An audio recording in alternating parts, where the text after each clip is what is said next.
Eric, can you be specific about when you met Rockefeller, how it happened in these discussions? I met Rockefeller through a female attorney I knew who called me up one day and said, one of the Rockefellers would like to meet you. I had made a video called Mad as Hell, and he'd seen the video and wanted to meet me and knew I was running for governor of Nevada. So sure, I'd love to meet him. And I met him and I liked him, and he was a very, very smart man. And we used to talk and share ideas and thoughts. And he's the one who told me 11 months before 9/11 ever happened that there was going to be an event. Never told me what the event was going to be, but there was going to be an event. And out of that event, we were going to invade Afghanistan to run pipelines from the Caspian Sea. We were going to invade Iraq, to take over the oil fields, establish a base in the Middle East, and make it all part of the New World Order. And we'd go after Chavez in Venezuela. And sure enough, later 9/11 happened. And I remember he was telling me how how you're going to see soldiers looking in caves for people in Afghanistan and Pakistan and all these places. And there's going to be this war on terror, which is no real enemy. And the whole thing is a giant hoax, but it's a way for the government to take over the American people. He told you it was going to be a hoax. Oh, yeah. Oh, yeah. There's no question.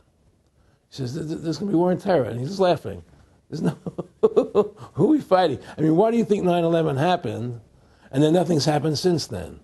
Do you think that our security is so great here that these people who pulled off 9/11, who were able to, can't knock down another plane? Come on, it's ridiculous. 9/11 was done by people in our own government and our own banking system to perpetuate the fear of the American people into subordinating themselves to anything the government wants them to do. That's what it's about, and to create this war, this endless war on terror. And that's why and that was the first lie. And the next lie was going into Iraq, to get Saddam Hussein out with his weapons of mass destruction. That was the next lie. Now, specifically, this was a little over 6 years ago. This was 11 months before 9/11. Yeah. And Nick Rockefeller, who's a lawyer, he's become your friend over the previous years, and he's saying to you that there's going to be this big event, and then out of that we're going to have a war on terror, and it's just going to go on and on. Right, an endless war on terror without any real enemy. That you can never define a winner. And did he say that it's going to be perfect because you can't define an enemy? It just goes on. Yeah, because you can't define a winner. There's no one to beat, so it goes on and on forever. And they can do whatever they want. They scare the hell out of the American public. Look, this whole war on terror is a fraud.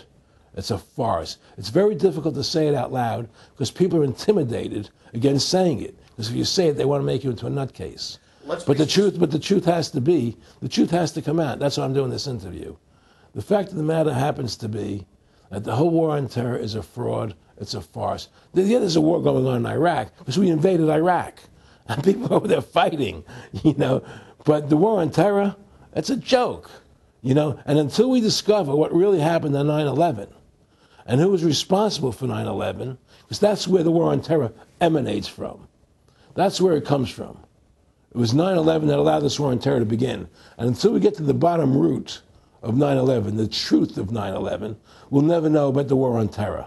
Aaron, you said that he was, and I think it's important, and I know this about the Rockefellers from Dr. Dennis Cuddy and many others, who literally, you'll be 20 years old in a lunch line at college, and it was David Rockefeller. And they're experts at recruiting and getting what they call players, and that clearly he was, I want to make it specific and just get you to reiterate what you said last night about you got 30% of the vote, you were having an effect, you made mad as hell, they knew that you'd started the Constitution Party, Yeah. They knew that you were somebody who was taking action and getting things done, you'd already made some big films, had a lot of other successes, Right. So they were trying to recruit you, and didn't it come down to the point of, hey, we are here to recruit you, and don't worry, your chip's going to say, don't mess with us, this guy's don't touch. Yeah, yes, that did happen. I was definitely being recruited, but it's more subtle than that. Well, in your words, just go through the process, and then what he said. Well, what it is remember we were friends, and he used to come to my house a lot. We'd have dinner, we'd talk,